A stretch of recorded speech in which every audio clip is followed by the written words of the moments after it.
Bien, shalom a todos. Entonces vamos a compartir esta para allá, Baet Hanan, una porción que tenemos en este día, una porción muy linda, ¿no? Todo este libro de Devarim es muy bonito. La verdad es que a mí me gusta mucho. Este libro, probablemente uno de mis favoritos, ¿cierto? De toda la escritura en general. Y bueno, este libro nos habla mucho del amor, nos habla mucho de las promesas, las bendiciones, también las consecuencias malas, maldiciones. Nos habla mucho del oír, prestar atención.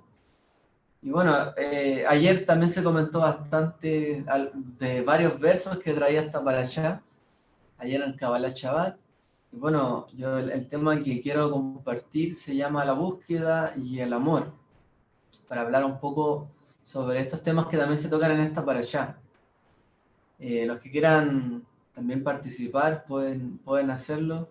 De todas maneras les pido que puedan tener el micrófono cerrados y si van a participar lo pueden abrir o colocar algún comentario, también voy a estar atento si es que puedo leer algún comentario de los que quieran participar también en esta exposición. Baruch atah Adonai Eloheinu melech haolam asher kitshanu bemitzvotav v'tzivanu la'asot b'divrei Torah. Amén. Bendito Él que nos ordenó también, nos mandó a ocuparnos en el estudio de las palabras de la Torá. Entonces, como les comentaba, esta porción, Bait Hanan, bueno, tiene varios temas y es una porción muy bonita por las palabras que se mencionan. Moshe está haciendo una recapitulación, ¿cierto?, en todo este libro de todo lo que ya aconteció, haciendo un llamado a la conciencia de Israel, haciendo un llamado también, diciéndole como buen padre, buena madre, si tú haces esto, te va a ir bien, te va a pasar esto, pero si no, te va a ir mal, tienes que saberlo. Ya que la experiencia, en este caso, recordemos que Moshe también tenía aproximadamente 120 años, no era una persona joven, tenía ya su experiencia, había visto el devenir del pueblo, ¿cierto? De los que perecieron, de los que avanzaron, y le está hablando a esta nueva generación, una nueva generación que debe entrar. De todas maneras es difícil, ¿no? Para Moshe alentar a una generación cuando él mismo, en esta para allá, es desalentado, ¿cierto? Al no tener una respuesta positiva ante su súplica. Pero aún así Moshe hace muy bien en ayudar, ¿cierto?, a esta nueva generación para que tenga el valor, tenga la palabra indicada para poder ir hacia adelante y dejar todo el camino preparado. Entonces, ¿qué es lo que vemos en esta para allá? Todos los temas que se tocan. Moshe ve a Canaán desde el monte Písiga, ¿cierto? Ya que su súplica negativamente respondida, entonces solamente le queda mirar la tierra, solamente podrá observarla, mirarla, no va a poder estar allí, ¿cierto? Pero bueno, de todas maneras es una medida favorable para él, eh, para poder contemplar, ¿no?, lo que iba a suceder después y más adelante. Bueno, después quizás nos podemos referir un poco a este tema. Moshe manda a la obediencia. Moshe nuevamente empieza a exhortar al pueblo de Israel, decirles, bueno, finalmente no se olviden de las cosas que vivieron sus padres, de lo que se les fue dicho, se te fue mostrado todas estas señales, maravillas, para que sepas que Él es el único Dios, que no hay otro, para que no te vayas en pos de la idolatría. Y luego más adelante vendrá también el Shema, ¿cierto?, el mandamiento. Se nos coloca entre medio a este tema las ciudades de refugio, que no se olviden de tener algunas ciudades para los que eran homicidas accidentales. También vamos a hacer algún comentario de eso. La transición también a un segundo discurso ya cargado también de mandamientos, ya que se nos vuelve a repetir los 10 mandamientos, que no es una copia idéntica, ¿cierto?, del pasaje del Shemot o del Éxodo. Estos 10 mandamientos que aparecen aquí tienen algunas variantes, no es igual, no es idéntico.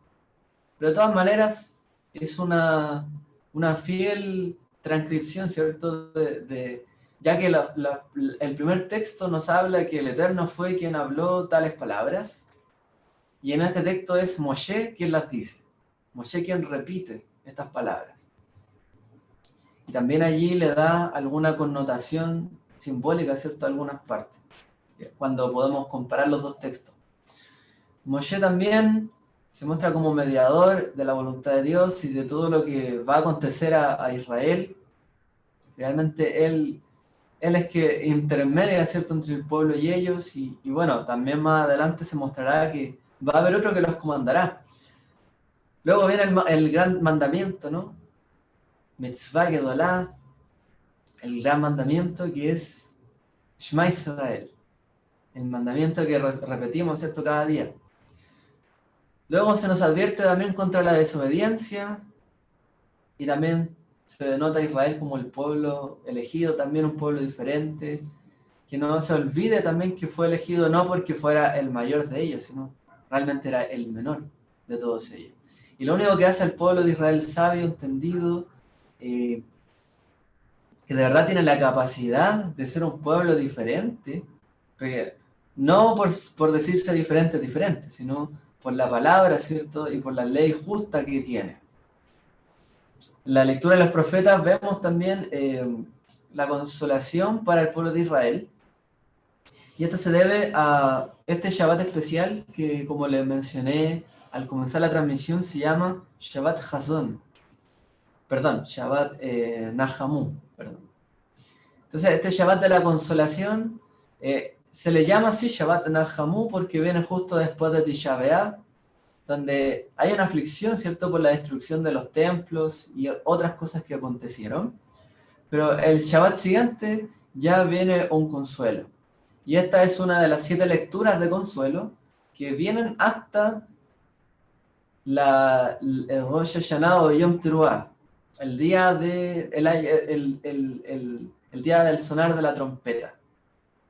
Por lo tanto, tenemos de aquí 7 semanas de Haftarot y de lecturas que tienen que ver con el consuelo.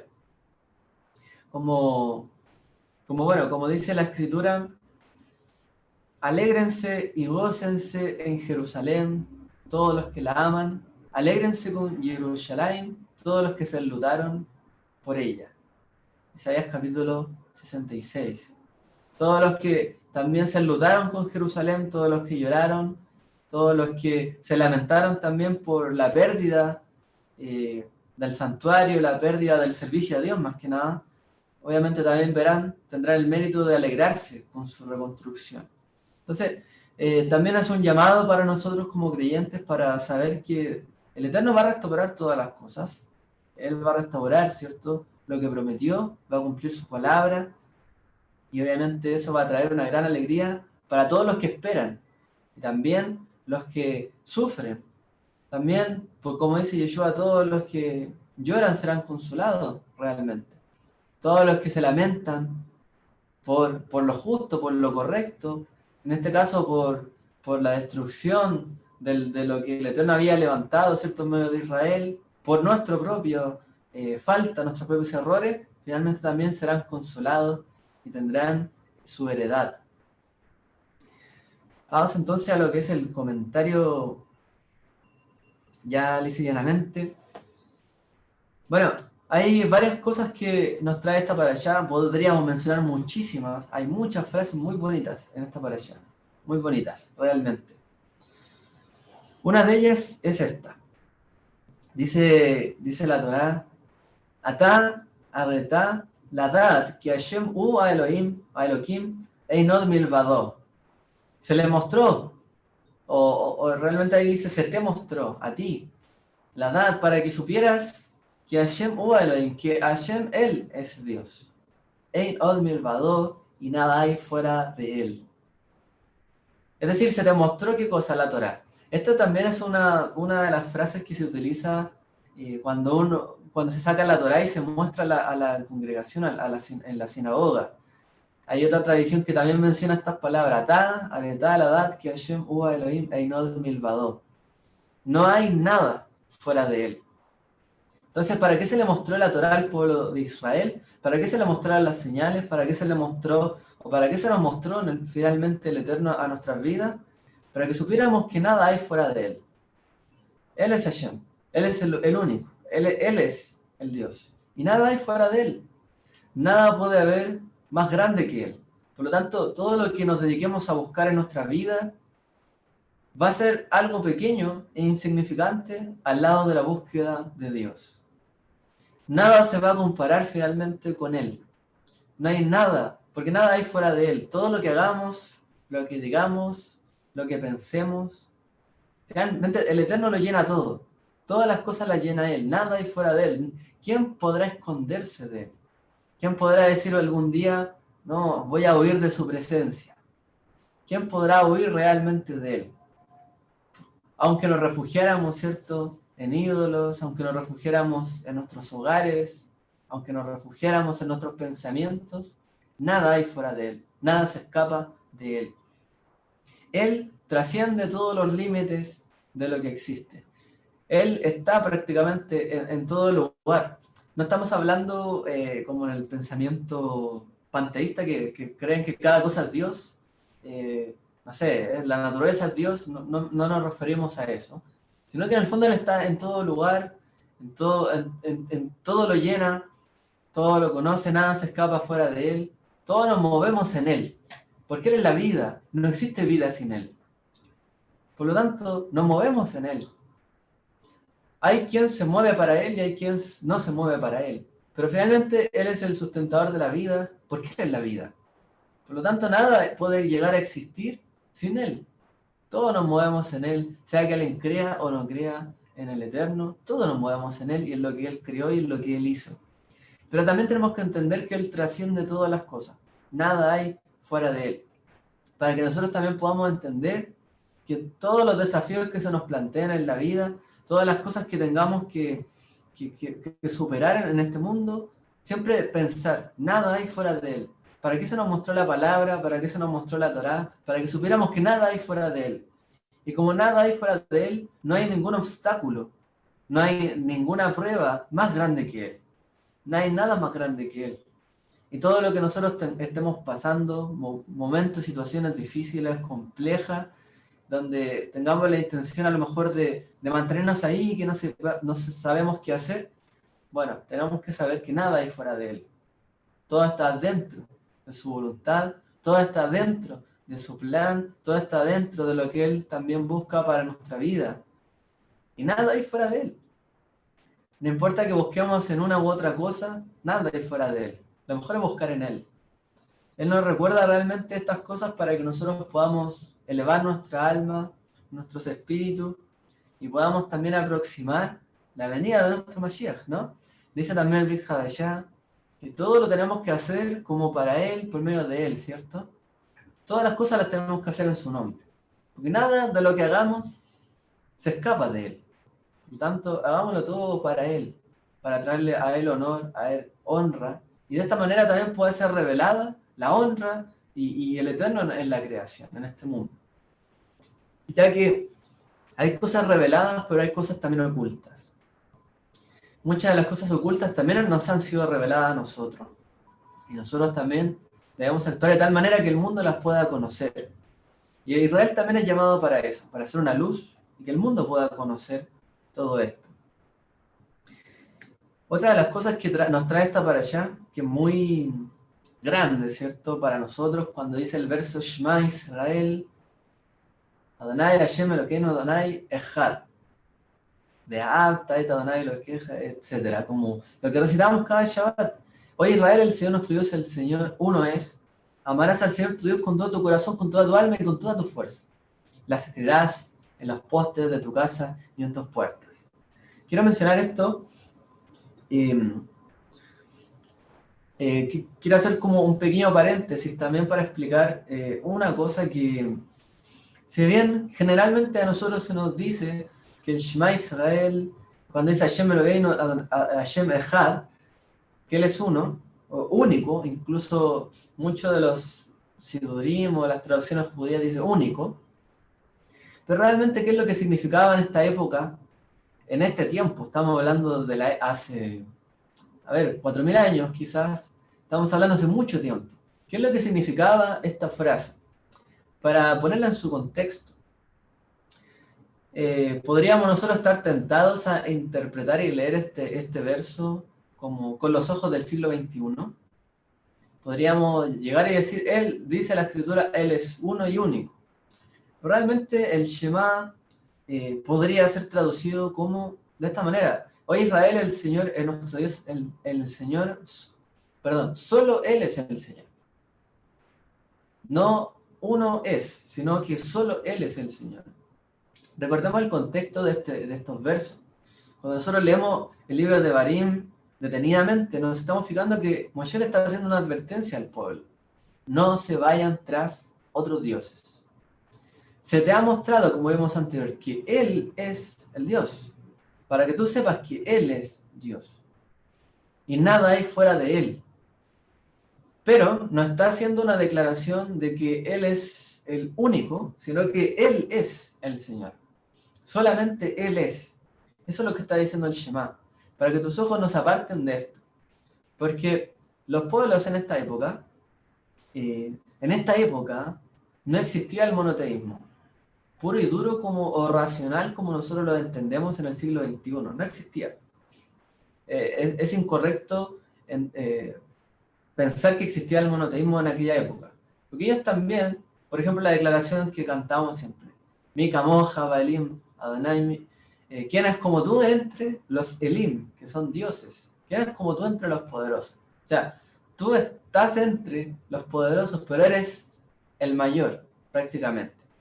Israel pasó una época donde ellos creían, pasaron del politeísmo, por así decirlo, como todo el mundo antiguo, a creer en este Dios, que es el más grande.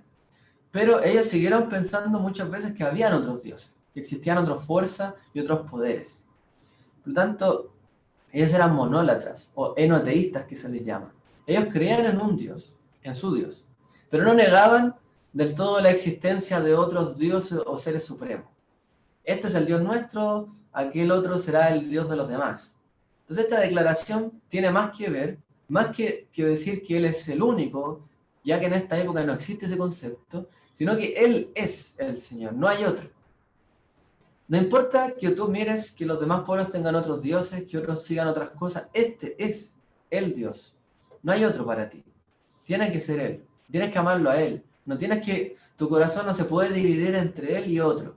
No tiene que ser así. Entonces, el Shema también es un llamado contra la idolatría, en este sentido. Quiero confirmarlo también para que ustedes vean cómo también la evidencia nos muestra esto, ya que yo sé que el judaísmo o el rabinismo interpreta esto como una declaración monoteísta, pero en su época no lo era. No lo era, y por lo menos se nos trae, por ejemplo, aquí en un artículo de Lord is One, How Its Meaning Changed. El Señor es uno, como el significado cambió en la revista de Biblical Archaeology. Dice, en el Deuteronomio el Shema no fue por lo tanto originalmente una declaración monoteísta. Lo que dice es que aunque otros pueblos, por ejemplo, los egipcios, los mesopotámicos, adoraban a múltiples dioses, Israel debe reconocer solo a Yod-Heh-Vav-Heh, Yahvé, en este caso, ya solo al Eterno. En el Deuteronomio, el Shema Israel argumenta de manera positiva contra el politeísmo israelita, ¿ya? Que es criticado por muchos textos de Devarim. Se recuerda a Israel, oye, Adonai, Yahvé, ¿cierto? Y solo Él es Dios. Entonces, el Deuteronomio 6.4 sería, por tanto, una declaración monolátrica que enfatiza la relación exclusiva de Israel con su Dios. No niega la existencia de otras deidades para otros pueblos, pero sí le dice, este es tu Dios. O sea, no te vayas en pos de otros dioses. Porque en este tiempo la gente no creía en un monoteísmo como hoy día nosotros creemos, que hay un solo Dios. Ellos creían que habían fuerzas espirituales, que habían dioses, que ellos meritaban sacrificios, que cada pueblo tenía su Dios, etc. Ya no quiero redundar mucho más allá. En algún momento los judíos comenzaron a entender el Shema Israel como una declaración monoteísta, probablemente hacia el final de la época del Segundo Templo. Es decir, no solo en referencia a su única deidad, sino a la única deidad que existe en el universo, el gobernante del mundo, no solo de Israel. Estas declaraciones empiezan a ser diferentes, por ejemplo, en el profeta Isaías y en los profetas post-exílicos del exilio de Babilonia, donde ya se empieza a ver en la escritura un pensamiento de que hay un solo Dios, no hay otro, y ni siquiera los demás dioses son Dios, o ni siquiera los demás los tenemos que reconocer como algo, son nada. Y eso empieza a venir después, en una época posterior. Ya hay un desarrollo también en la creencia de Dios. Esto lo menciono para que no muchas veces podamos estar tentados a poner nuestro pensamiento en la escritura, pero tenemos que entenderla en su contexto, en su tiempo, en su época. Entonces, los eruditos difieren en cuanto a cuándo ocurrió este cambio. Sin duda se produjo gradualmente durante un largo periodo. Por ejemplo, tenemos un manuscrito que se llama el manuscrito de Nash, que es un documento con el cual, cuando se descubrieron los rollos del Mar Muerto, era el texto, este manuscrito era el más antiguo. Y la traducción que hace del Shema, porque este documento tenía dos cosas, tenía los 10 mandamientos y el Shema. De hecho, era parte de una liturgia. En el mundo antiguo, o en la época del Segundo Templo y de los primeros siglos, cuando se hacía el Shema, también se hacía la declaración de los 10 mandamientos, se hacían juntas. Se hacían los 10 mandamientos y el Shema, que luego el judaísmo cambiaría, porque los cristianos dijeron que solamente eran válidos los 10 mandamientos. Entonces ellos sacaron esa declaración para que la gente no creyera que eran los únicos mandamientos. Esa es una explicación. Pero bueno, en ese manuscrito de Nash, que puede datar del siglo... Algunos lo dataron del siglo II o de la era común, o dos antes de la era común incluso, otros. Contiene esta declaración del Shema y dice el Señor es uno, en la traducción. Y dice literalmente es uno. Que en el hebreo, Ejad en esta época no significaba uno como un número, una unidad, sino que solo esto. Es como la palabra Bilvad, que también es como solo esto, en ese sentido. También hay otros descubrimientos que se han visto en amuletos, donde en griego también dice Shema Israel, el Señor es uno, y lo tradujeron como unidad por el nuevo entendimiento que tenía Israel en esa época. ¿Ya? Pero bueno, este era un paréntesis también para entender el contexto del Shema. El Shema está contra la idolatría. El Shema va contra de creer otras cosas, no importa. Tienes que centrarte acá. Ama al Señor tu Dios. Cree en Él. Confía en Él. Haz todo lo que hagas, hazlo en torno a Él. ¿Ya? Y ahora retomamos nuestro punto. Fíjense qué interesante esta declaración. En el Talmud de Jerusalén, el Talmud Yerushalmi, dice en el Tratado de Peah, Artabanus V, el último gobernante del Imperio Parto, envió una perla preciosa de valor incalculable a nuestro santo maestro y le dijo, se refiere a un rabino, ¿ya? Envíame una cosa de igual valor. Le envió una mezuzá. Él, Artaban, le dijo, te envié una cosa de valor incalculable y tú me envías algo que vale un folis, es decir, una pequeña moneda de cobre del último imperio romano. Y le dijo, tus posesiones y las mías juntas no están a la altura. No solo eso, sino que me enviaste algo que tengo que vigilar y yo te envié algo que te vigila mientras duermes, como está escrito, o que te cuida mientras duermes. Como está escrito, cuando camines te guiará y cuando te acuestes te vigilará o te cuidará. Entonces, en esta historia que nos trae el Tratado de Jerusalén, que es un tratado un poco menor que el Tratado de Babilonia, dice que hubo un gobernante que le dijo a un rabino, mira, yo te voy a enviar a ti una piedra preciosa, tú envíame algo que también sea algo valioso, en un término de amistad, ¿cierto?, entre ambos. Entonces, ¿qué hace el rabino? Le envía una mezuzá. Él le manda una piedra, una joya valiosa, y él le manda una mezuzá, y le dice, bueno, pero ¿cómo es esto posible? Yo te mandé una piedra preciosa y tú me mandas esto que no vale nada. ¿Y qué le dice el rabino? Le dices, bueno, tú me enviaste algo que yo tengo que vigilar y tengo que cuidar porque me la pueden robar, me la pueden quitar, es algo de valor que finalmente alguien puede llegar y quiere arrebatarlo y codiciarlo.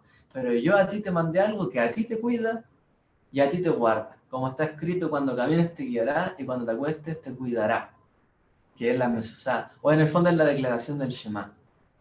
Entonces, para el mundo antiguo, para nuestros padres, para Israel, ¿qué es lo que representa el Shema finalmente? Es protección. En la palabra del Eterno, en nuestra vida, en nuestras casas, en medio nuestro. Y no hay ninguna cosa más valiosa que ella.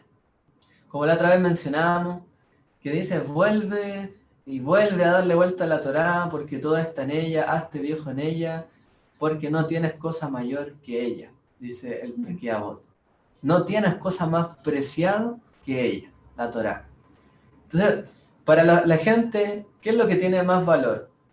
Las joyas, el oro, las cosas preciadas. Pero para Israel, la escritura, la promesa del Eterno, el Shema, donde dice que Él te va a cuidar. Si tú realmente sigues en pos de Él, si tú lo buscas, Él te va a cuidar, Él te va a guiar en cada cosa de tu vida. Y no hay cosa más grande que esta. No hay cosa en el mundo que se le pueda igualar. No hay cosa más grande que la promesa del Eterno en nuestra vida. Y la seguridad que tenemos que Él nos da. Moshe, en esta parashá, parte, ¿cierto?, diciendo, haciendo una súplica, Baet Hanan. Como dice acá, permiso.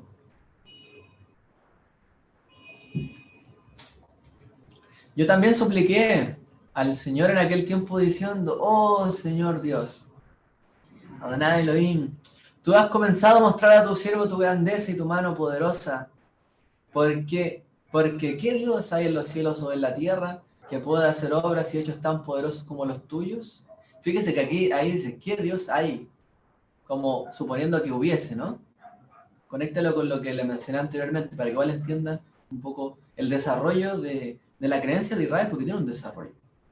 Bueno, sigo. Permíteme, te suplico, cruzar y ver la buena tierra que está al otro lado del Jordán, del Jardín. Aquella buena región montañosa y el Líbano.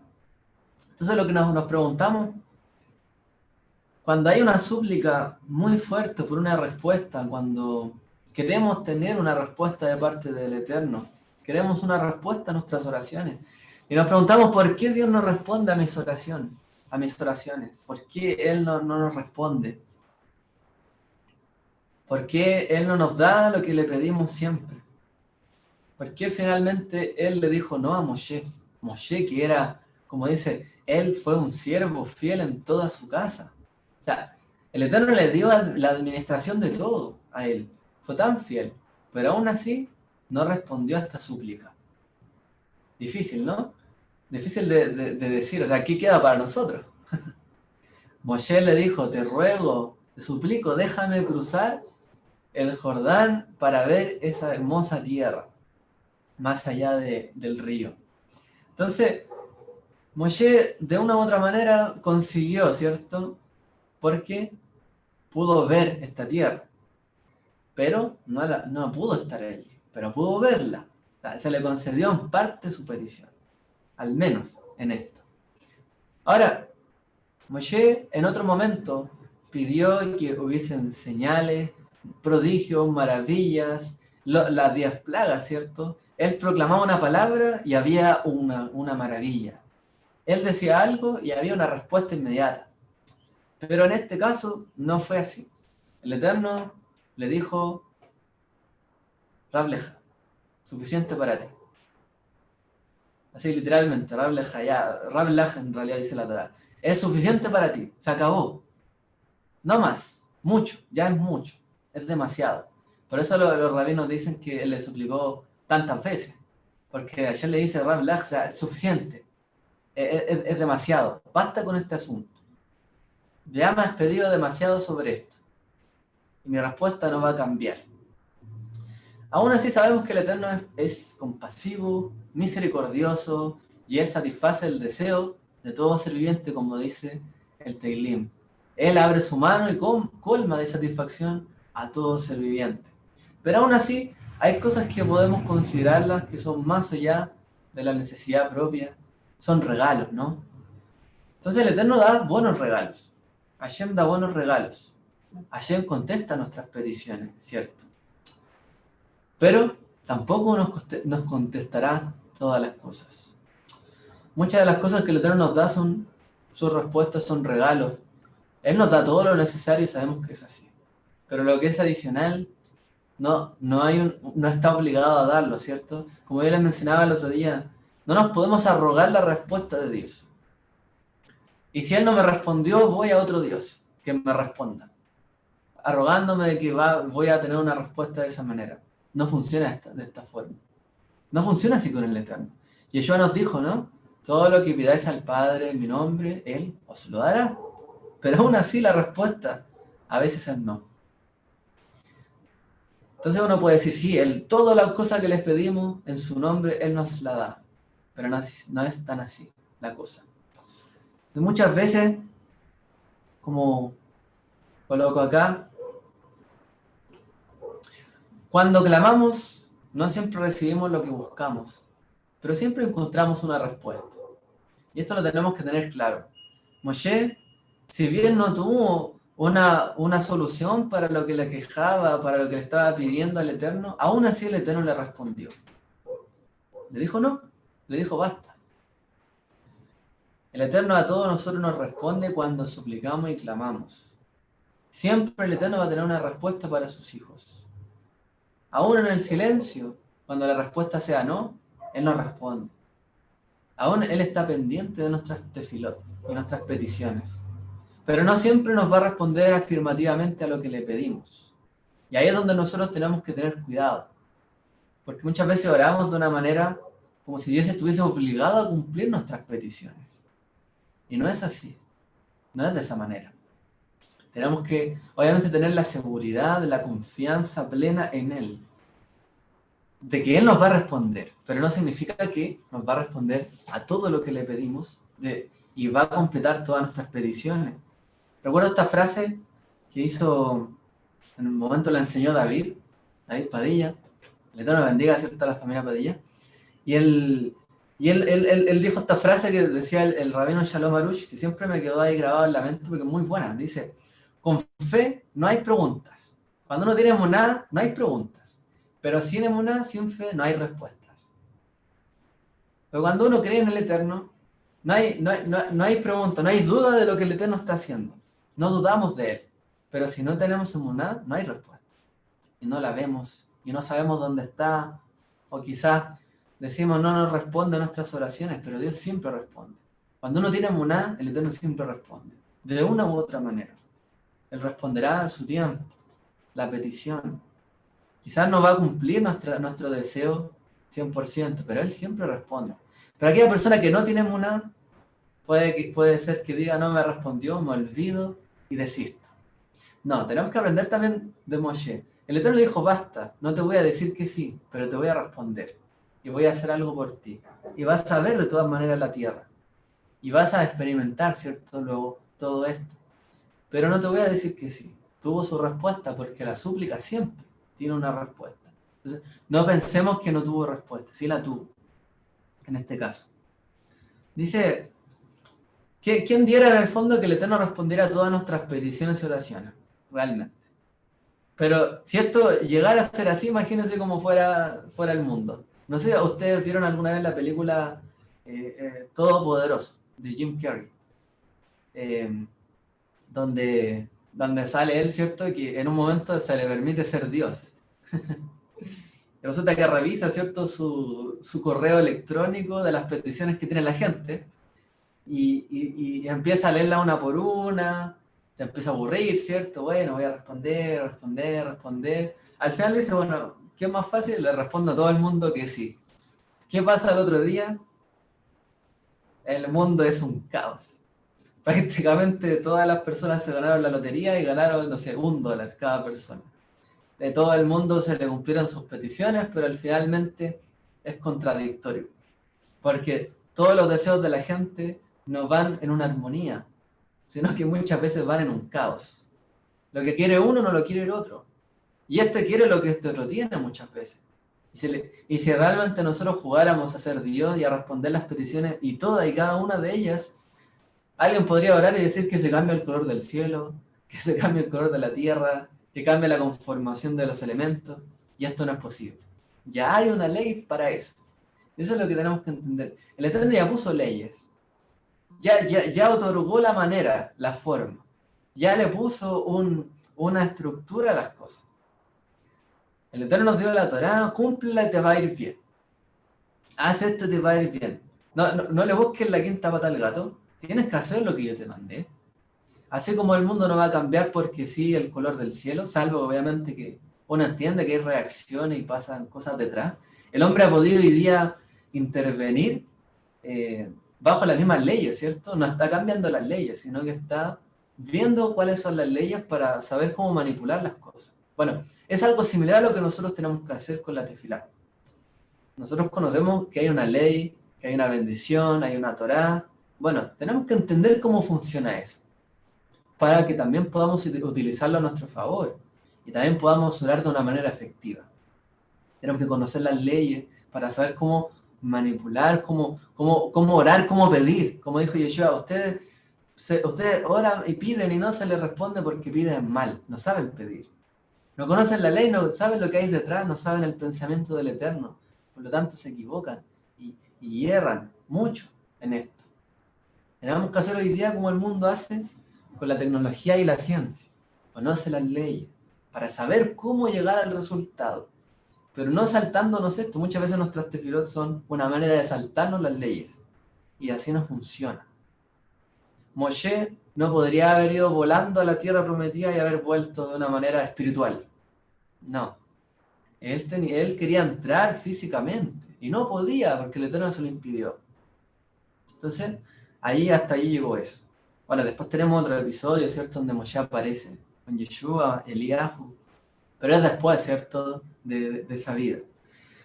Bueno, entonces, aun cuando pedimos cosas correctamente, no siempre se nos responde. Y tenemos que entender que es así. Nosotros no somos el que responde, somos los que piden. Por lo tanto, si me indigno porque no tengo una respuesta, yo no tengo esa autoridad. Si parto de esa manera, estaré cometiendo un error. El Eterno es sabio en todo esto.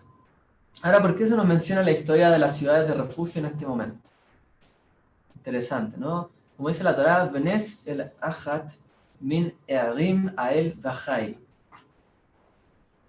Dice, para que pueda huir a una de estas ciudades y viva, aquel que hizo un homicidio involuntario. Se establecieron ciudades de refugio para huir. Yo llamé a esto nuestro refugio en el clamor, ya que esta pareció nos habla del clamor de Moshe, de una advertencia que hace, y entre medio aparece este tema. Bueno, hay una enseñanza bien bonita que hace el hasidismo en torno a esto, en torno a este punto. Dice, cualquiera que cometiera un asesinato no premeditado, finalmente tendría que ir a una ciudad de refugio para que su vida pudiese conservarla. No tenía permitido abandonarla, porque de hacerlo se exponía a la venganza del pariente de la víctima, quien por ley tenía permitido matarlo, porque él mató a otra persona. Entonces yo reclamo esa sangre. Entonces el asesino involuntario no tenía permiso de salir de esta para salvar la vida de otra persona también. Tenemos que entender aquí que, aplicándolo un poco a nuestra vida, ya un concepto más, no literal, yéndonos más a una aplicación de concepto. Todos nosotros erramos, fallamos involuntariamente. Todos nosotros en algún momento de nuestra vida lastimamos a otros. Aunque no queramos, lo hacemos. Y una manera de cargar con nuestra constante culpa, porque todos somos culpables de esto, tenemos una culpa de tratar mal a otros, de hacer lo malo, de haber dañado a alguien, y esta culpa la cargamos siempre. Entonces, nuestra única manera de llevar esa culpa, porque erramos, es refugiarnos en el Eterno, ya que no somos perfectos. Él es nuestro refugio en el clamor. Realmente, tenemos que entender esto, que todos fallamos, todos erramos, y todos, como dice Pablo, todos somos merecedores prácticamente de la muerte, por nuestro pecado, porque la paga del pecado es la muerte. Por lo tanto, todo de por sí, la única manera de salvarnos es refugiarnos y refugiarnos en el Eterno. El clamor es una forma de refugio. El clamor es una forma de refugiarnos en Él. Cuando no hay una respuesta, cuando no hay una salida, cuando queremos y solamente Él nos puede responder, nos refugiamos en Él. Entonces, Él es nuestro refugio, en última instancia. Tenemos que entenderlo de esta manera. Él es quien nos da a nosotros todo. Y también su palabra, su Torá, es nuestro refugio. Él nos permite finalmente librarnos de la muerte. ¿Cómo? Obedeciendo su palabra, que nos da vida, en última instancia. Entonces, cuando el hombre está desesperado, cuando el hombre está a punto de fallecer, viene algo y lo rescata. ¿Qué es ese algo? Es el ayo, que es nuestro Mashiach, que nos halló, ¿cierto?, hacia la escritura, la Torá de vida. Nos halló hacia su palabra de verdad. Nos ligó y nos conectó con ella. Él fue nuestro ayo para hallar la vida. Él es la vida finalmente, en última instancia, en este sentido. Por lo tanto, la única manera de librarnos de nuestro pecado, incluso involuntario, es refugiarnos en Él. Y este refugio no es otra cosa que su palabra. La única manera de nosotros poder vivir, refugiarnos en Él. El clamor es un refugio que, luego de haber buscado por nuestros propios medios y hallarnos faltos en algo, nos ofrece vida espiritual. Luego de haber buscado en cualquier otro lugar, de haber huido, creyendo que podemos huir de Él, no. ¿Qué dice la Torá? ¿Sabe tú que Él es Hashem, arriba en los cielos, abajo en la tierra? Nada hay fuera de Él, solo Él. Entonces, cuando queremos huir, cuando estamos huyendo porque fallamos y queremos huir de Dios, finalmente, la única manera de restituir esto es refugiarnos en Él, es volver hacia Él. No hay otra manera de poder volver a la vida, de ser restituidos que hallándonos en Él, sabiendo que somos faltos y culpables, pero que Él nos da vida, si ahora nos comportamos de una manera adecuada. Conectémoslo entonces con el Shema. El Shema dice, Ve'ahavta et Hashem Elokeja bechol levavcha, etc. Amaréis a Dios con todo tu corazón. Eso es lo que nos dice esta parashá. Si ustedes realmente contemplan a Dios, si nosotros vemos a Dios, lo vamos a amar. Es interesante esta frase, ya que muchos se han preguntado, ¿por qué la Torá dice Ve'ahavta y amarás? Es un imperativo. O sea, ¿alguien puede obligar a otro a amarlo? Esa es como la pregunta típica que se hace. ¿Alguien le puede decir a alguien que está obligado a amar a alguien? Entonces, si una persona ama a Dios, no es necesario decirle que la ame o darle un mandamiento, porque intuitivamente la ama al Eterno. Entonces, no es necesario decirle ama al Señor tu Dios si alguien lo ama. Pero si alguien no lo ama, ¿podrá cambiar sus sentimientos? Hay una explicación que nos ofrecen los rabinos bien interesante en este sentido. Y es que, como dice el título, esto es tanto un mandamiento como una promesa. Esta palabra, Ve'ahavta et Hashem Eloheja bechol levavcha, y amarás a Adonai tu Dios con todo tu corazón, no solamente es un mandamiento, sino que es una promesa. Es decir, en la medida que nosotros miramos, observamos a Él, lo oímos, como dice el Shema, oye Israel, cuando nosotros lo oímos a Él, obedecemos a Él, miramos hacia Él y ponemos nuestro corazón hacia Él, estamos cumpliendo un mandamiento, por lo tanto tenemos una recompensa. Pero hay una promesa detrás, que si realmente lo oímos, lo llegaremos a amar. Y esa es la promesa para nosotros, que cuando uno realmente se compromete con Él, lo vas a poder amar y vas a poder hacer toda esta Torah de una manera ligera, de una manera que puedas hacerlo. No obligado, no como si fuera un mandato obligatorio que te manda a alguien a hacerlo, sino que tú lo vas a poder amar. Va a ser tu recompensa. Vas a vivir bien, feliz. Vas a sentirte cerca de Él, que lo amas y que Él te ama a ti. Y todo va a ser amor. ¿Por qué? A Elohim hu ahavá. Porque Dios es amor. Y Él finalmente va a conectar contigo también. Si tú conectas con Él y si tú oyes su voz, Él te amará y tú también lo vas a llegar a amar. Y eso también es una recompensa y una promesa. Entonces así lo explican algunos sabios como Maimónides, por ejemplo. Ahora, uno podría preguntarse, ¿alguien nació amando a alguien? ¿Alguien nació amando? ¿Un hijo nació amando a su madre, a su padre, a su familia? ¿Alguien nació amando a su pareja, a su esposa, a sus familiares? ¿Alguien nació amando? Pero yo creo que la respuesta es no. No. Nadie nace amando. De hecho, ni siquiera conocemos. Ni que apenas nos damos cuenta quizás de nuestra existencia, de nuestra conciencia. Somos dependientes de otros. Pero ese otro nos ama de alguna otra manera y nos da vida. Entonces, como dice el Eterno, como dice la Escritura, porque Él os amó primero. Porque cuando uno nace, no ama de por sí, pero si uno tiene que recibir el amor o el cuidado de otro, una demostración que a nosotros nos permite vivir. Porque como le mencionaba antes también, el jueves, porque si alguien interrumpe la vida, no continúa. Si alguien no cuida a un bebé, si alguien corta su lazo, ¿cierto?, en su vientre, o en otro momento lo deja de alimentar y muere, ahí se acabó. Entonces, si no hay amor, si no hay cuidado, si no hay protección, no existe vida. Y nadie nace amando. Todos amamos porque alguien nos amó primero. ¿Qué es lo que nos dice la Escritura? Que Él nos amó primero. Él nos llamó primero a nosotros. Por eso nosotros le amamos. Y por eso es que dice que aquí es una promesa. No es una obligación, no es solo un mandamiento, es una promesa. Porque Él nos amó primero. Y por lo tanto, cuando nos damos cuenta de esto, que Él nos cuida, nos guarda, nosotros le logramos amar a Él.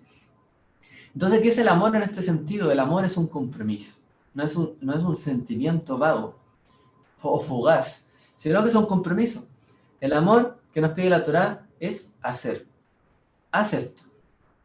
Medita esto en tu corazón. Cumple con esto. Y yo sé que me amas. Y lo que hace cada pareja, ¿no? Bueno, cada cual se llevan a su manera, cada cual tiene su rutina y su forma en que se demuestran el amor. Eso es la Torá, esos son los mandamientos. Una demostración del amor. Pero si no hay demostración, cuando uno nace y nadie le demuestra amor de una manera tangible, en forma de cuidado, nosotros nos morimos. El indefenso perece. Y la gente muere por esto, porque no hay amor. ¿Dónde está el amor? Si no hay amor, si no hay demostración, la vida se corta. Por lo tanto, esto es un mandamiento, pero grandemente es una promesa también. Y así, perdón, ahí. Así como es imposible encontrar sin buscar, también es imposible amar sin apegarse. Les traigo esta frase como preludio de lo siguiente. Así como Moshe veíamos que él buscó, suplicó. Bueno, la Torá, ¿qué nos dice en esta parasha? Todo aquel que busca va a hallar, va a encontrar. Y así como es imposible encontrar sin buscar, también es imposible amar sin apegarse. Si alguien no se apega al Eterno, si alguien no se apega a su palabra, es imposible que le llegue a amar. Si alguien piensa que ama a alguien porque sí, porque le nace y no hace nada, esa otra persona nunca va a saber que lo ama realmente y va siempre a dudar de él. Por lo tanto, así como es imposible encontrar sin buscar, también es imposible amar sin apegarse, como nos dice la Torá.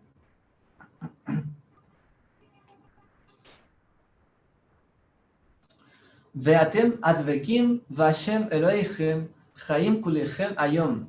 Y ustedes, los apegados a Hashem, vuestro Dios, están todos vivos hoy. Como dice la Torá, todos ustedes, Veatem, y entonces ustedes, advekim, los que están aferrados, apegados, unidos, Vashem en Hashem, vuestro Dios, Chaim kulechem ayom. Todos ustedes están vivos hoy. Todos ustedes, en el fondo los que no cayeron en el pecado de Baal peor. Todos ustedes que están hoy día, que se apegaron al Eterno en vez de apegarse a otros dioses, a otras costumbres, y guardar mi palabra y ser fieles, hoy día están vivos en su contexto. Pero fíjese que interesantemente dice el Targum, la traducción al arameo de Jonathan, dice: pero vosotros os habéis adherido a la adoración del Señor vuestro Dios, estáis todos vivos hoy. Ellos interpretaban que este pasaje, que se refiere a la adoración, estar apegado es adorar. Uno lo puede entender a lo mejor como hoy día fácilmente se ve, apegarnos al cántico, a la alabanza, a la adoración, a la exaltación, a la meditación, a la contemplación. Pero allí habla de la adoración. Y la adoración son actos. Cuando habla de apegarse, es adorar, es finalmente agradarle a él, buscar lo que le agrada al otro. Eso es adorar, loar, destacar lo bueno que hay en el otro. Aquel que ama siempre habla bien del otro, nunca habla mal del otro, ¿cierto? Aquel que ama, adora al otro. Bueno, típica frase que a veces uno escucha: hoy te adoro. Te adoro cuando le dicen a un pequeñito, ¿cierto? O a veces los niños también dicen esta frase. Porque hay un apego incondicional. La Torá para Israel es eso, es ese apego. Si nosotros nos apegamos a Él, le adoramos, realmente vivimos. Nos refugiamos en Él. Hay otro pasaje que sale en el Talmud interesante. Aquí dice: pero vosotros que os aferráis al Señor vuestro Dios, cada uno de vosotros está vivo hoy. ¿No era obvio con respecto a los hijos de Israel, a quienes Dios se dirigía, que cada uno de ustedes está vivo hoy? Pregunta la Mishnah, perdón, la Gemara en este caso. Dice: ¿no era obvio que estaban todos vivos? ¿Por qué es necesario decirlo que estaban vivos? Más bien, el significado del versículo es: incluso el día en que todos estén muertos, también vivirán. Así como hoy cada uno de ustedes está vivo, así también en el mundo por venir cada uno de ustedes estará vivo. Amén. Es decir, ustedes que hoy se apegan están vivos, es obvio, estamos vivos. Pero veatem, entonces ustedes que están apegados a Hashem, están vivos hoy, pero así como están vivos hoy, también si siguen apegados, el día que mueran también van a estar vivos, en otras palabras. Y esto no nos habla de otra cosa, sino de la tejía, de la resurrección, de la tejía tametim, la resurrección de los muertos. Cuando realmente, o cuando un alma parte de este mundo, sigue vivo. Como dice la Escritura, el alma del justo sigue vivo, realmente. Aquella persona que se apegó al Eterno, aunque sea el último de sus días, o toda su vida y otro el último de sus días, y se apegaron a Él, pues en ese minuto estaban vivos cuando se apegaron, y cuando no estén vivos o estén en otra vida, van a seguir apegados a Él. Y van a tener vida, finalmente. Perdón, voy a ver aquí algunos comentarios que han ido colocando, no había revisado. Dice... sí, ayer se mencionaba también de las pruebas que nos afectaban y nuestra reacción que teníamos, claro. También otro verso que ponen: entonces el escriba le dijo: bien maestro, ¿verdad has dicho? Que uno es Elohá y no hay otro fuera de él. Cuando Yeshua reitera, ¿cierto? Y le preguntan cuál es el mandamiento más grande. Eliana coloca: pienso que igual cumplió esta súplica cuando cientos de años después, en la transfiguración con Yeshua, Moshe entró a la tierra. Siempre he visto esto como el Rahem, el Rahmaná sería misericordia, Rahem significa ten misericordia, Rahmaná del Eterno, entró en el Espíritu. Claro, después vemos esa conexión que se nos da en el Brit Hadashah cuando Yeshua se manifiesta, ¿cierto?, a sus talmidim más cercanos, a los que estaban más apegados a él, justamente. Y ¿qué es lo que hace? Les muestra Moshe Eliyahu, cómo ellos que también se apegaron a la palabra, aunque no le cumplió la palabra en vida, luego, ¿cierto?, de esa vida, le cumplió la promesa a cada uno de ellos y cumplió sus súplicas. Porque la súplica finalmente del justo tiene siempre respuesta. Lo que pasa es que a veces no sabemos el tiempo. Y Dios tiene su tiempo. Pero la súplica del justo siempre tiene una respuesta. Estoy de acuerdo ahí con la opinión de Liana. Es porque estamos apegados a la vid verdadera, sí. Yeshua también lo mencionó. Que Él es la vid verdadera y tenemos que apegarnos a Él. Somos los pampas. Tenemos que estar ahí, apegados a Él. De hecho, mire, me acaba de recordar una cosa bien interesante.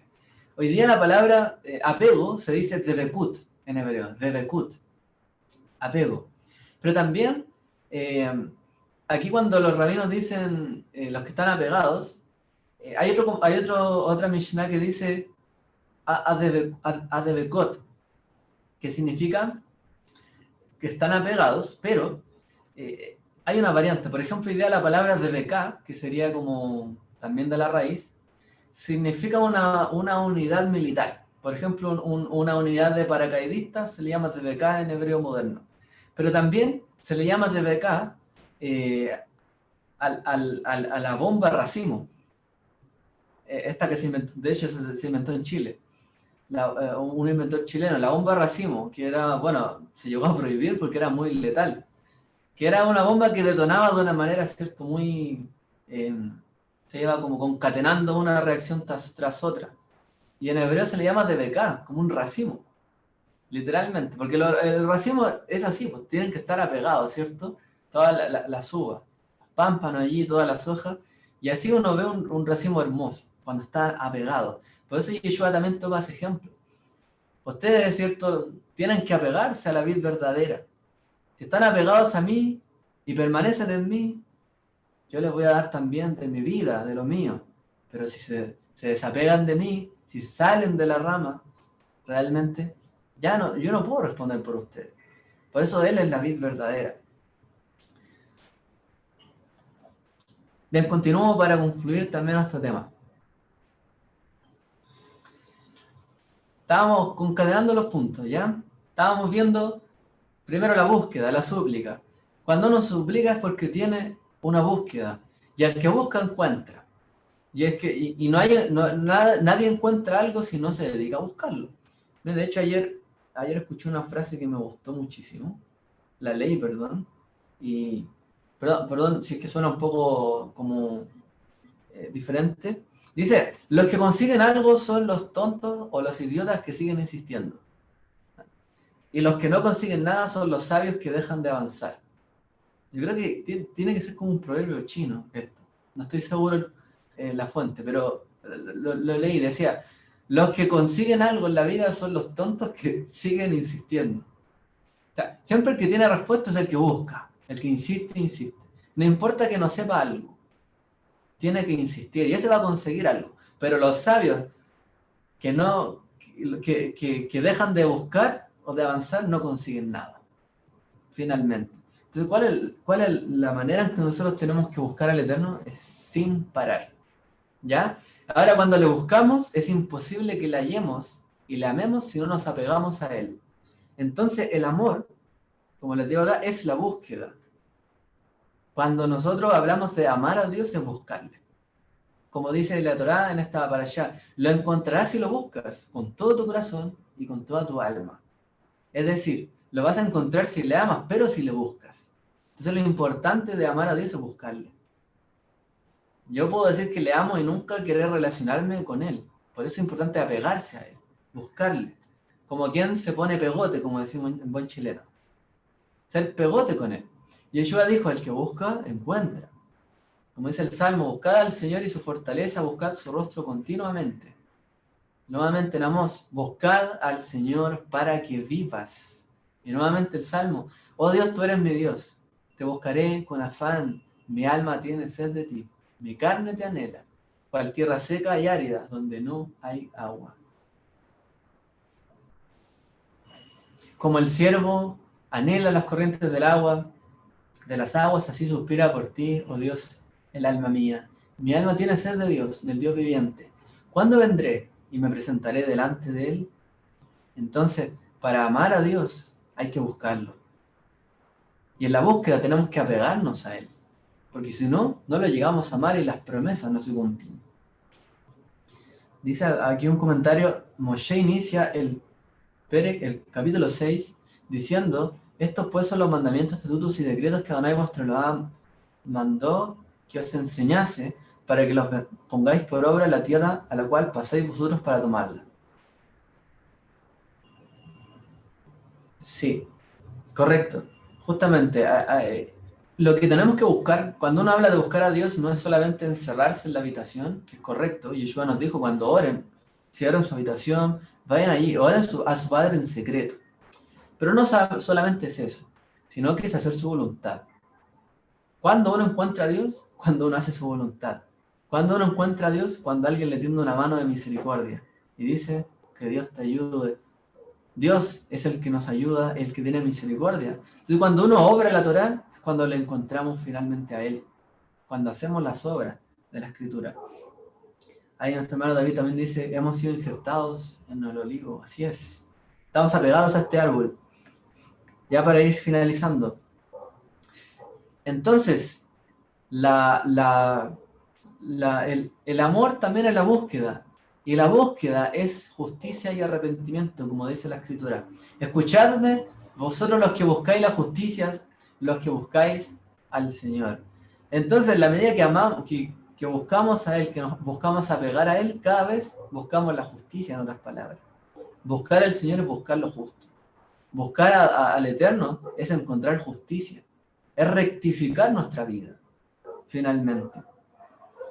Y también está escrito, buscad a Adonai mientras puede ser hallado, llamadle en tanto es que está cerca, abandone el impío su camino y el hombre inicuo sus pensamientos, y vuélvase al Señor, que tendrá de él compasión al Dios nuestro, que será amplio en perdonar. Entonces cuando uno busca, tiene amor, cuando uno busca el amor en el fondo y busca pegarse al Eterno, ¿qué es lo que encuentra? Justicia y arrepentimiento, Teshuvá. Por eso es grande este mandamiento. No solamente nos habla del amor y ya como un sentimiento. Cuando uno se apega al Eterno y lo busca a Él, porque lo ama, tiene promesas y también encuentra justicia y arrepentimiento. Por lo tanto, los que no buscan al Eterno no encuentran ni justicia ni arrepentimiento porque no le buscan. Ese es el tema. Tenemos que llamarle, tenemos que buscarle. Fíjense en esta frase que les coloco. Cuando nos cansamos de buscar, no hallamos respuesta y nos desapegamos de lo que anhelamos.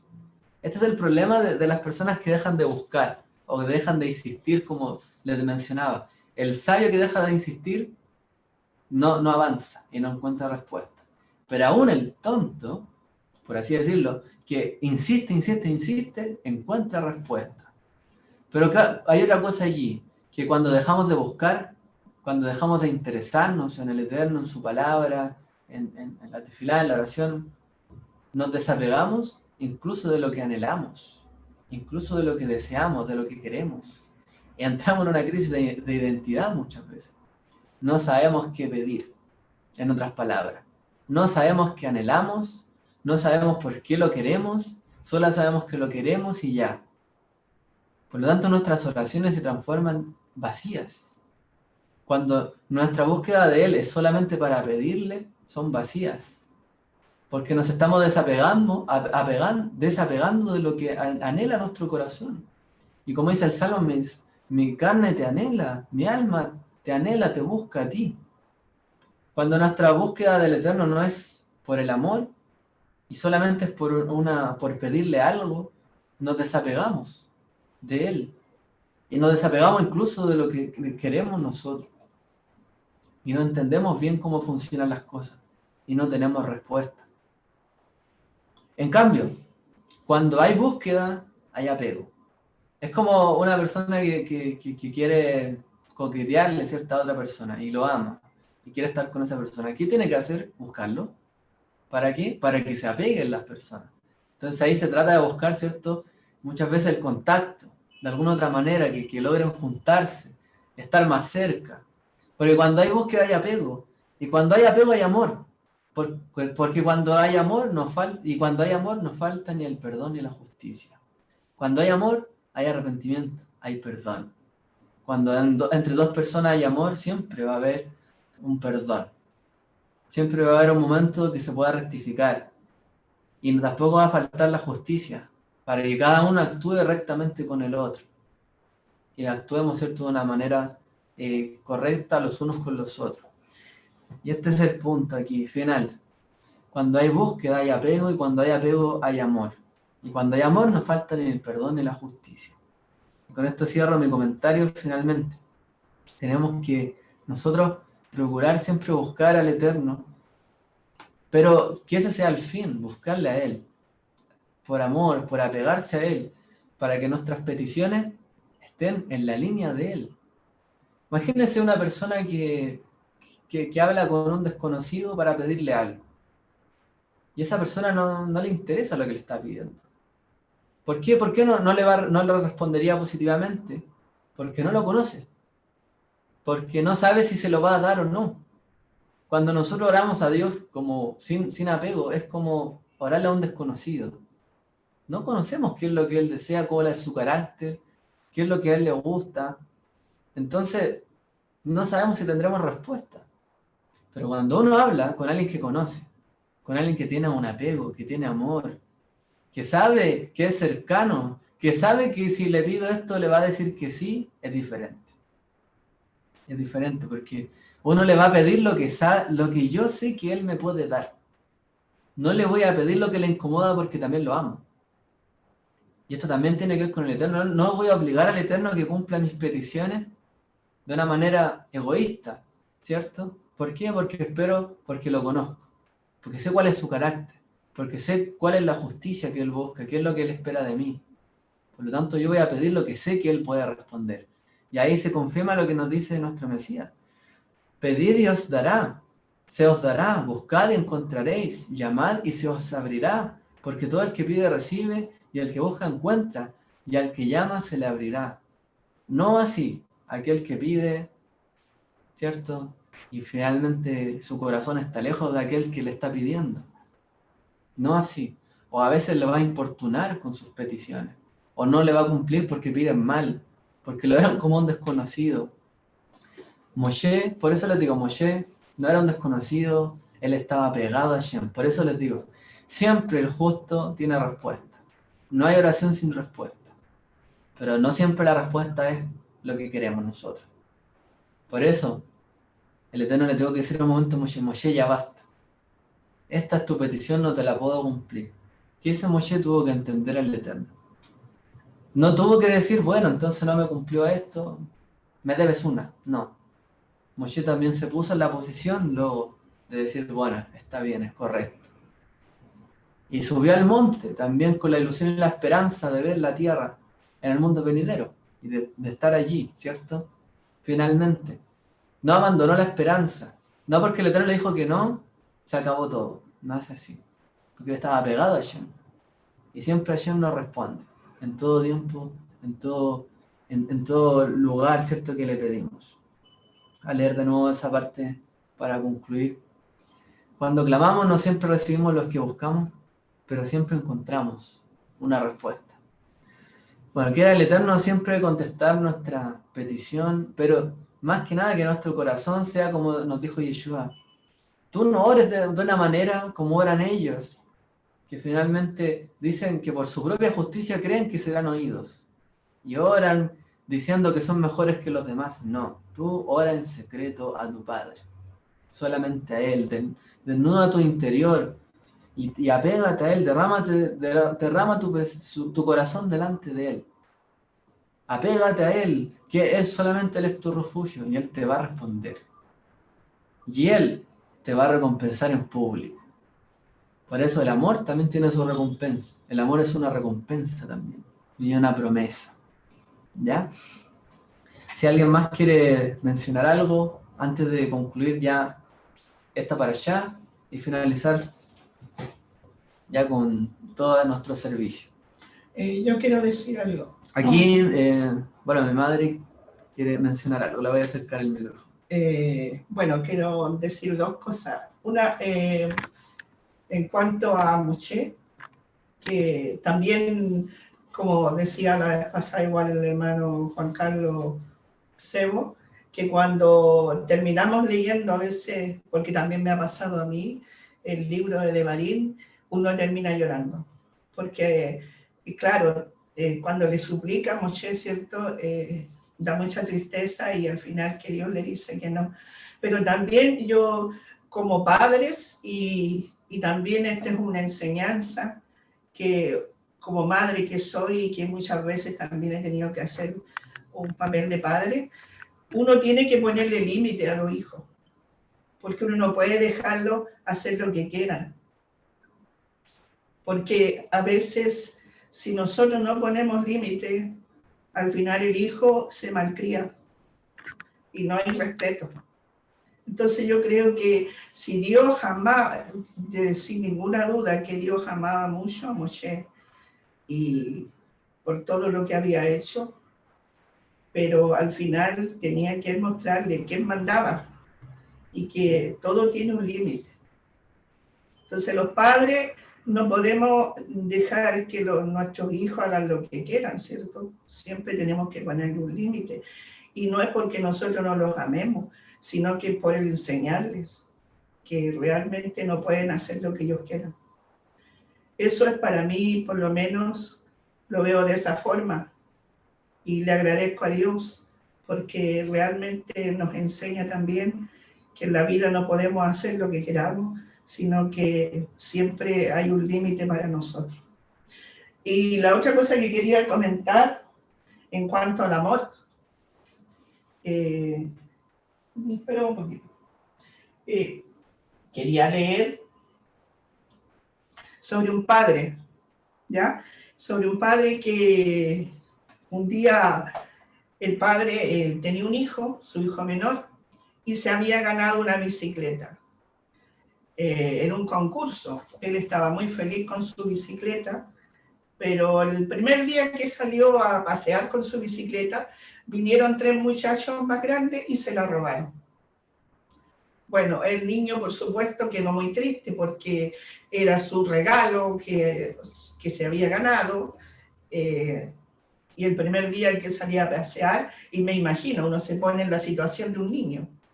Entonces, claro, ¿qué hicieron los padres de ver a su niño sufrir por esa bicicleta? Fueron a comprarle una bicicleta nueva. Pero el padre, después meditando, él pensaba que él con eso tendría que haberle enseñado a su hijo que en la vida hay gente buena y gente mala, y que nos van a pasar muchas cosas en el camino. Pero con el tiempo él siempre tuvo esa duda, hasta que ya el niño, o sea, el muchacho ya había crecido, más de 30 años, y un día le comentó esto, y le dijo que él siempre había estado con una duda, si había hecho bien con lo que había hecho, que en vez de realmente haberle enseñado con ese robo de esa bicicleta, él fue y le compró, y le dice, padre, le dice, yo siempre te voy a agradecer, le dice, porque tú tuviste compasión de mí. Tú sabías lo que yo sufría por la bicicleta y tú me enseñaste con amor. Entonces eso dice que fue la gran respuesta que él recibió al final. Bueno, ese es el amor también que muchas veces recibimos de nuestro Dios, que cuando hay ese amor que Él nos muestra, por lo menos a mí me pasó, de sentir el amor grande y caminar con seguridad en la vida. Porque cuando también a veces nosotros le enseñamos a nuestros hijos, le amamos, de alguna forma demostramos amor hacia ellos, nuestros hijos se crían con más seguridad. Pero un muchacho que realmente siente un desapego y una falta de amor hacia él siente una inseguridad y camina en la vida y se cría con inseguridades.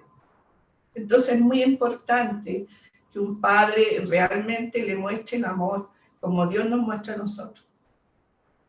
Eso es lo que quería compartir. Que el Señor les bendiga. Sí. Hermano, Ariel, ¿Sí? aprovechándome la palabra de la hermana María Inés, en Estados Unidos yo leí una carta de un condenado a muerte y decía, madre, estoy aquí, condenado a muerte,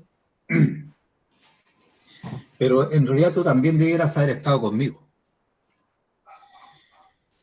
Es cierto que estoy condenado a muerte porque cometí muchos errores. No me acuerdo muy bien del texto, pero lo resumo. Y le dice, cuando yo me robé esa bicicleta, tú la ocultaste conmigo para que mi padre no la viera. Y después mentiste cuando la sacamos. También, cuando yo robé tal cosa, tú también lo ocultaste y mentimos. Y así le va enumerando una serie de necesidades. Entonces, madres, aquí tienes a tu hijo que está a punto de ser ajusticiado, pero tú debieras estar al lado mío. Pero te doy las gracias porque tú también eres mi madre. Amén. Entonces, lo que dice la hermana María Inés sobre la educación de los hijos, caramba, que es terrible. Y yo tuve una experiencia en mi casa. Mi hijo menor, que es muy buen hijo, se me estaba desviando. Yo llegaba a la casa y no lo encontraba. Tenía como 14 o 15 años. Llegaba a la casa y no lo encontraba. Llegaba al trabajo y no lo encontraba. Y le preguntaba a mi señora y a mi hijo mayor dónde está, no sabían. Entonces un día que llegué a la casa y estaba en la mesa, con nosotros tomando once, le dije, hijo, yo llego a la casa y no lo encuentro. La próxima vez que yo llegue a la casa, si no lo encuentro, lo voy a salir a buscar. Y seguramente cuando yo lo encuentre, no le va a gustar. Bueno, no ocurrió mucho que llegué a la casa y no estaba. Como a las 10 de la noche, no llegaba. Yo me puse una chaqueta y salí. Y salí a buscarlo y lo encontré entre medio de un grupo de amigos. Pasé entre medio del grupo de amigos, empujé a algunos cabros, pasé y de una bofetada le di vuelta a la cara. Y con la otra se la enderecé. Y mi hijo, un hombre ya, porque con 15 años ya es un hombre, se puso a llorar y salió corriendo. Yo no me di cuenta que venía mi señora atrás y mi señora lo abrazó y se lo llevó para la casa. Y cuando llegamos a la casa, me dijo, mi papá me avergonzó delante de todos mis amigos. Yo le dije, esos no son tus amigos, porque yo tomé el olor de lo que estaban haciendo. Así que esos no son tus amigos. Y si te vuelvo a pillar con ellos, va a pasar lo mismo. Pasaron los años. Mi hijo ya como de 28 años ya estaba saliendo de la universidad y todo. Y me dijo, papá, si usted no me hubiese sacado de ahí, yo no habría sido lo que soy. Así que eso es una vivencia.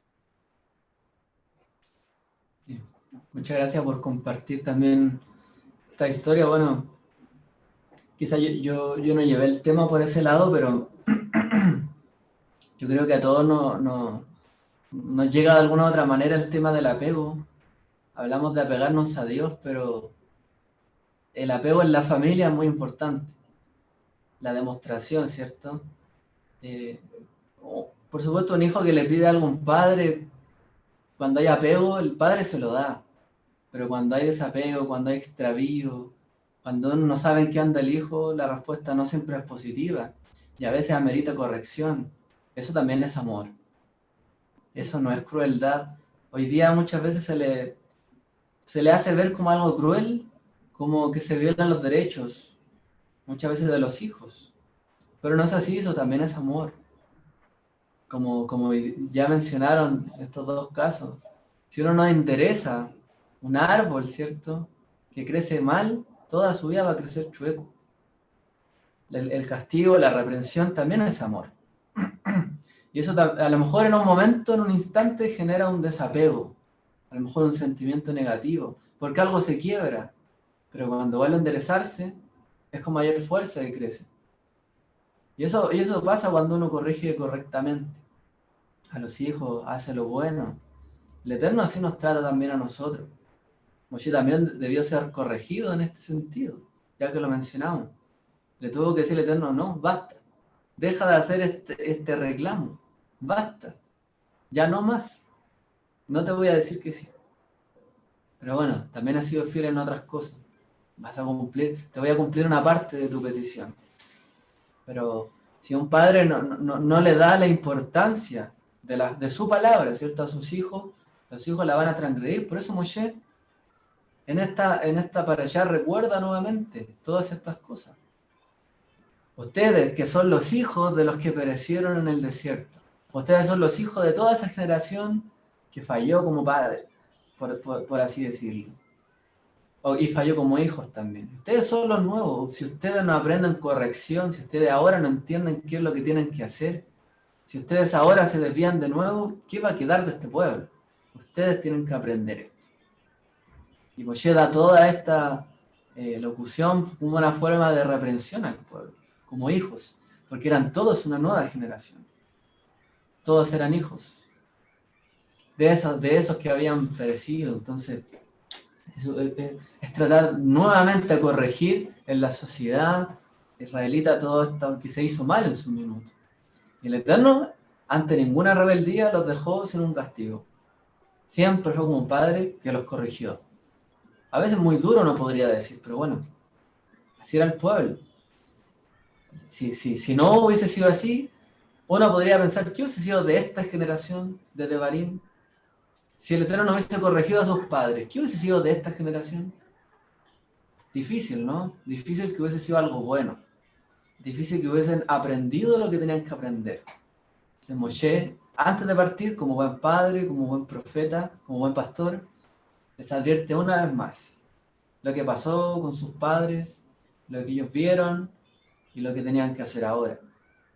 Que no dejaran la advertencia ahí y que finalmente se apegaran al Eterno, a su Dios, hicieran sus preceptos y no se fueran tras otros dioses. Apéguense a su Dios, a su Creador, no a otro de otra manera. No hay otra manera. Entonces, por más que uno quiera obligar a alguien, si no hay apego, difícil. ¿Alguno más quiere mencionar algo? Joel, Adelante. mira, a mi entender, cuando salieron de Misraim y los llevó al desierto, Dios estuvo con Moisés, le hablaba con él cara a cara, dice, porque como un amigo. Cuando había rebeldía, el pueblo iba a ser castigado, Moisés clamaba a Dios y Dios le respondía y había perdón para israelitas. Siempre la voz de Moisés era escuchada por Adonai, pero cuando Adonai le dijo, habla a la roca, él la golpeó 2 veces con fuerza, y eso Adonai no lo pasó por alto. Entonces, en el momento en que hubo que poner la autoridad, Dios demostró quién es el que mandaba, por decirlo así, y eso quedó para las generaciones venideras de que lo que Adonai pide, uno tiene que hacerlo con respeto y como Él lo pide. No, por decirlo de forma así, no a la pinta de nosotros, sino que respetar lo que Él nos pide y al pie de la letra tenemos que estar nosotros hoy apegados a la vida verdadera, como lo dije en delante. Entonces, ese es el ejemplo para, como decías tú, hacia las generaciones venideras, que Adonai es el que manda. Y estando al lado de Él tendremos vida y vida en abundancia. Y si somos fieles, estaremos con Él en las bodas del Cordero arriba. Así que esa es mi reflexión. Muchas gracias por compartir también. Y a todos los que han podido compartir aquí, permítame leer. Georgina también coloca en YouTube, invocaré al Eterno, quien es digno de ser alabado. Y aquí también Roxana coloca, qué maravillosas historias, me llegaron mucho al corazón, me hizo llorar. Recordé a mi padre muy recto y estricto, que nos corrigió porque nos amaba mucho. Baruch Hashem por eso. Bueno, es cierto que yo creo que mi generación, voy a decir mi generación, una generación que no fue corregida a tiempo, yo diría. Si hoy día hay tanta revuelta por los jóvenes, tanta falta de respeto, etcétera, por una falta de corrección que faltó. Por eso nunca tenemos que olvidar que también la corrección es amor, porque es preocupación. Si a alguien no le interesara lo que hiciera el otro o su hijo, no hace nada. Pero cuando alguien corrige es porque ama finalmente. O aunque a lo mejor sea un déspota, aún así de algo se puede aprender. Y como decía ahí nuestro hermano Juan Carlos Seo en esa historia, aún así es su padre, su madre y debe de ser respetado finalmente, aunque haya sido algo totalmente difícil de llevar, porque hay padres que también han sido muy crueles. Aún así, padre, madre, a uno le hicieron entender el sentido de la autoridad, de hacer lo bueno y de corregirse como persona, aunque sea a la fuerza. Todo en la vida yo creo aprendemos de una u otra manera. Vamos cerrando, ¿alguien más para cerrar ya este estudio? More, quisiera recordar algo. En el libro de Jacob, en el Pérez 2, dice Pasuk 8, si en verdad cumplís la ley, y aquí le agregó una palabra, que dice real, la ley real, conforme a la Escritura, amarás a tu prójimo como a ti mismo, bien hacéis. Y en el Pasuk 10 dice, porque cualquiera que guardare toda la ley, pero ofendiere en un punto, se hace culpable de todos. Entonces, eso es la importancia de lo que en este instante nos está dejando Moche. Así es. Así es. Muchas gracias Ariel, ¿me escuchas? Es Mai. Sí, le escuchamos. Adelante. Mira, shalom a todos. Primeramente, quiero nuevamente darles las gracias por lo atento, por lo pendiente que han estado en la situación de mi hermana y de mi familia. Sus oraciones han sido escuchadas, el proceso es lento, pero vemos el resultado de las oraciones. Por eso les ruego que sigan en ella para que la mano del Señor esté sobre mi hermana y por supuesto en la mente de los médicos que la están atendiendo. Ahora, con respecto a tu última reflexión, Ariel, es muy cierto. Lo que pasa es que yo noto que la generación tuya está perdida, pero es por culpa de nosotros los padres, porque nos hemos alejado de la Torá. Y además hemos malinterpretado el carácter de nuestro Padre Celestial. Lo hemos confundido y solamente están pensando en su misericordia y de que Él todo lo perdona, pero no vemos su justicia y no vemos la fidelidad que debemos de tener como padres en darle la instrucción a los hijos. Aparte de eso, la educación que han recibido los padres y la exigencia que tiene hoy en día la vida, donde el padre y la madre tienen que estar trabajando y los hijos están en manos de nanas, pues también eso está influyendo para que nuestros hijos a la edad tuya estén viviendo lo que están viviendo y que realmente no se le da valor a las cosas y que a los hijos son merecedores absolutamente de todo. No le dan valor al esfuerzo que tenemos nosotros que hacer los padres para poderle dar a los hijos. Todo eso ha ido tergiversando las cosas y estamos viendo el resultado de las cosas. Y también con respecto a lo de Moshe y la roca, yo creo que ahí se aplicó parte también de la enseñanza de que mientras más nos da Dios y nos permite acercarnos a Él, Él también más nos exige, porque nos ha dado la oportunidad de conocerlos y entonces nosotros tenemos que dar el ejemplo. Entonces, si en ese momento nuestro padre le dijo a Moshe que solamente hablara y golpeó, entonces por eso es que el Señor tuvo que hacer así con Moshe, porque le dijo, si tú y yo hemos estado hablando como amigos, ¿por qué me desobedeces? ¿Por qué no crees en mí de que solamente con hablar podías hacer que la roca diera agua? Entonces en ese momento Moisés era el ejemplo, el testimonio vivo de lo cercano que estaba el Padre a ellos. Y bueno, también hay que tomar en cuenta el cansancio que tenía él de un pueblo que realmente nunca tenía la fe para aceptar que teníamos un Dios maravilloso, el único poderoso que podía hacer absolutamente todo. Ese era mi agradecimiento, primeramente, y la reflexión que quería hacer. Gracias por escucharme. Muchas gracias a usted, Maigualida, por sus comentarios. Aquí coloca ya para ir cerrando Eliana. Yo creo que Hashem nos concede tener a los padres que necesitamos justamente para las bases de nuestra vida. Sí, Él nos proveyó todo lo cuanto necesitamos en nuestra vida, de todas maneras. Rodolfo, ¿quiere mencionar algo? Sí, dos cositas. Bueno, también para finalizar con el tema, también alentar a la comunidad, a los hermanos, que dentro de las oraciones que nosotros hacemos, de nuestras peticiones, a no desalentarnos. El Eterno tiene sus tiempos, como tú lo mencionaste también. Él da respuesta. Él da respuesta y a veces no nos damos cuenta. Yo hace muy poco tiempo, hasta me emociono un poco, porque no me había dado cuenta. Yo desde muy pequeño, yo quería ser marino. ¿Ya?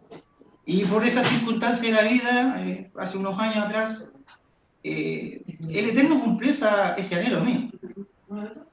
Lo cumplió, tuve la oportunidad muy maravillosa, estuve en la Antártica y fui un marino más. Vestí como un marino, vestí ese uniforme y cumplió esa petición, que la tuve hace años cuando era un niño. Entonces, el Eterno tiene sus tiempos y a veces no nos damos cuenta y no ha respondido. Así como también le respondió a Moisés en el monte, le dijo, ve la tierra. Le cumplió igual parte de su petición. Entonces, llegando al tema, la parachá, a no desalentarnos, a mantenernos firmes en oración, así como estamos cada día también, que tenemos los grupos, a que sigamos orando, pidiendo los unos por los otros, y también por las peticiones de nuestra oración, porque los tiempos de Dios son perfectos, y Él en algún momento nos va a dar esa respuesta que necesitamos. Eso es en parte a lo que es la parachá. Lo otro, pasando ya a otro tema, ¿cómo? ¿Tienes un aviso? Sí. Guárdalo un poquito para yo cerrar igual la grabación de la por eso, gracias. Yo cierro también para los que van a ver este video después, reiterando que toda oración tiene una respuesta. El Eterno jamás deja algo sin respuesta. ¿Cuál fue la respuesta para Moshe? Rablaj, basta, suficiente. No. Pero toda oración tiene su respuesta.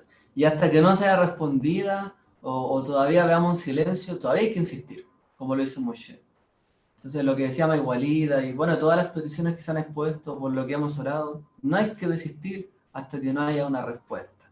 Ya cuando uno ve la respuesta, puede estar tranquilo, pero si no, podemos seguir insistiendo, porque el Eterno no deja nunca una oración sin responder. Que el Eterno les bendiga a todos. Shalom.